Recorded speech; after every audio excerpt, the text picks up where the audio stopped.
Hello दोस्तों, स्वागत है आपका किताबी राह पर। क्या आपने कभी सोचा है कुछ लोग जिंदगी में बड़े से बड़ा रिस्क लेने के बाद भी सफल क्यों होते हैं, जबकि कुछ लोग छोटी सी रिस्क से भी डर जाते हैं? ये फर्क सिर्फ हिम्मत का नहीं है। कैद सुकेल की किताब द आर्ट ऑफ रिस्क इसी सवाल का जवाब ढूंढती है।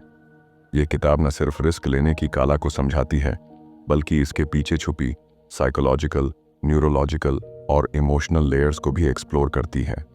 कैट सुकेल एक साइंस जर्नलिस्ट हैं जिन्होंने ब्रेन साइंस, बिहेवियर और रिस्क टेकिंग के कॉम्प्लेक्स संबंध पर गहरी से रिसर्च की है। उन्होंने military soldiers, neurosurgeons, poker players और एक्सट्रीम एथलीट्स जैसे लोगों के एक्सपीरियंसेस और उनके दिमाग के फंक्शंस को समझने की कोशिश की है, ताकि ये जान सकें कि रिस्क लेना एक मार्डनेस है या मास्टरी। किताब की शुरुआत एक मज़ेदार पैराडॉक्स से होती है।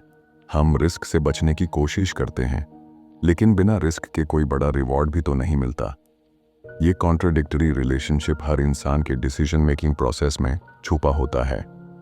कैद का कहना है कि रिस्क लेना एक आर्ट है जो समय, अनुभव और अंडरस्टैंडिंग से निखर कर आता है। उन्होंने ये भी बताया है कि रिस्क सिर्फ एक इम्पल्सिव एक्शन नहीं होता। ब्रेन के कई पार्ट्स जैसे प्रीफ्रंटल कॉर्टेक्स, अमिगडाला और न्यूक्लियस अकम्बेंस इसमें शामिल होते हैं।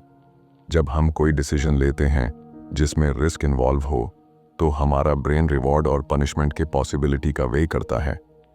लेकिन हर किसी का ब्रेन अलग तरीके से रिएक्ट करता है। कुछ लोग थ्रिल से मोटिवेट होते हैं, जबकि कुछ लोग सेफ रहना पसंद करते हैं। किताब में कैट बताती हैं कि रिस्क टेकिंग बिहेवियर बचपन के अनुभवों, अपब्रिंगिंग और इवन जेनेटिक्स से भी इन्फ्लुएंस्ड होता है। उन्होंने कुछ एक्सपेरिमेंट्स और केस स्टडीज का जिक्र किया है जिसमें आइडेंटिकल ट्विन्स के बीच में भी रिस्क टेकिंग के पैटर्न्स में अंतर देखा गया। इसका मतलब है कि रिस्क के प्रति हमारी टेंडेंसी एक मिक्स होती है, कुछ इनहेरिटेड और कुछ एनवायरनमेंट से सीखी हुई। एक और इम्पॉर्टेंट एंगल है इमोशनल रेगुलेशन का।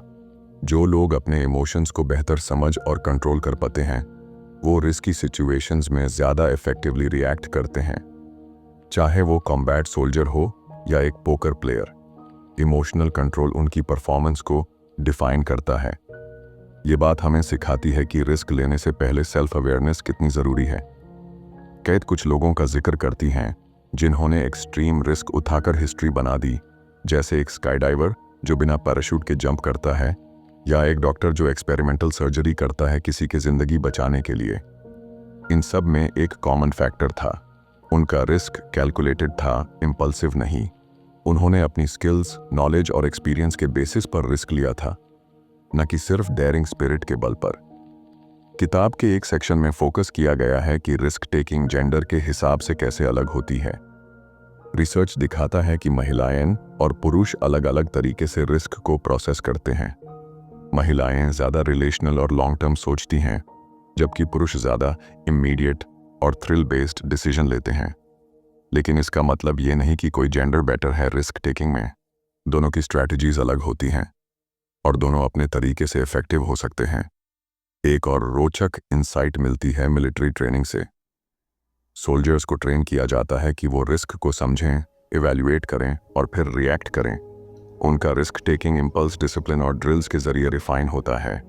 ये मॉडल कॉर्पोरेट वर्ल्ड से लेकर स्पोर्ट्स तक हर फील्ड में अप्लाई किया जा सकता है।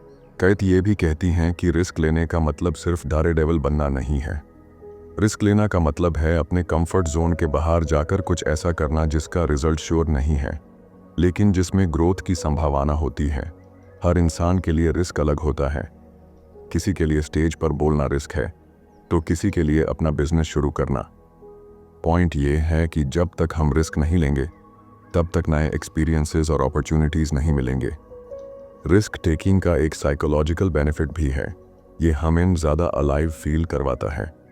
जब हम किसी चैलेंज का सामना करते हैं और उसमें कामयाब होते हैं, तो हमारा कॉन्फिडेंस बढ़ता है।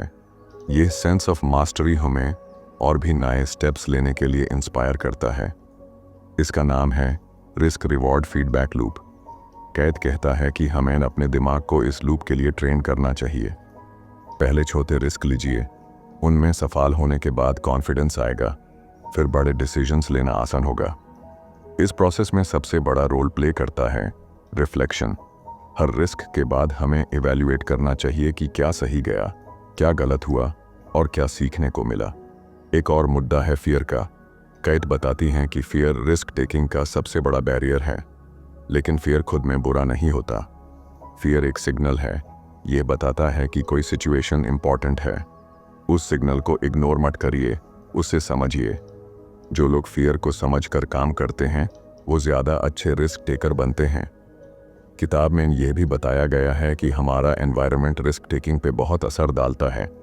अगर आप ऐसे लोगों के बीच हैं जो हर नए आइडिया को डिस्करेज करते हैं तो आप भी सेफ रहने लगते हैं।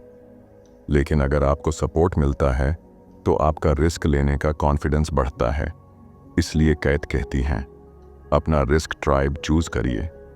ऐसे लोग जो आपकी ग्रोथ में विश्वास रखते हैं। रिस्क टेकिंग में एक और डिमेंशन है, टाइमिंग। सही वक्त पे लिया गया रिस्क जिंदगी बदल सकता है, जबकि गलत वक्त पे लिया गया रिस्क डिजास्टर भी बन सकता है। इसलिए रिस्क लेने से पहले पेशेंस और टाइमिंग का एनालिसिस जरूर करें। कैट कुछ केस स्टडीज शेयर करती हैं जहां पे रिस्क और टाइमिंग का सही बैलेंस ही सक्सेस का रीजन बना। इस किताब में कई न्यूरोसाइंस रिसर्च का भी जिक्र है, जैसे डोपामिनर्जिक सर्किट्स जो रिवॉर्ड एंटिसिपेशन से जुड़े होते हैं, या वेंट्रोमीडियल प्रीफ्रंटल कॉर्टेक्स जो इमोशनल डिसीजन मेकिंग में काम करता है। इन सब रिसर्च का एक ही मकसद है, दिखाना कि रिस्क लेना सिर्फ दिल का काम नहीं है, ये पूरे ब्रेन का कोऑर्डिनेटेड एफर्ट है। और सबसे खास बात, कैट ये कहती हैं कि रिस्क सबके लिए एक जैसे नहीं होते। हर किसी का रिस्क प्रोफाइल अलग होता है और उसी हिसाब से उनकी डिसीजन मेकिंग भी यूनिक होती है। इसलिए किसी और का रिस्क आपके लिए इरेशनल लग सकता है, लेकिन उनके कॉन्टेक्स्ट में वो लॉजिकल हो सकता है। अगर आप एक ऐसे इंसान हैं जो नए कदम लेने से हिचकिचाते हैं तो द आर्ट ऑफ रिस्क आपको एक नई सोच देगी। यह किताब आपको सिखाएगी कि रिस्क से डरना नहीं, उसे समझना और यूज प्लान करना सही स्ट्रैटेजी है।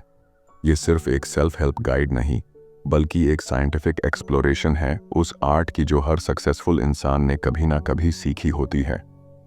तो दोस्तों, ये थी हमारी आज की कहानी, द आर्ट ऑफ रिस्क से जुड़ी एक गहराई भरी झलक।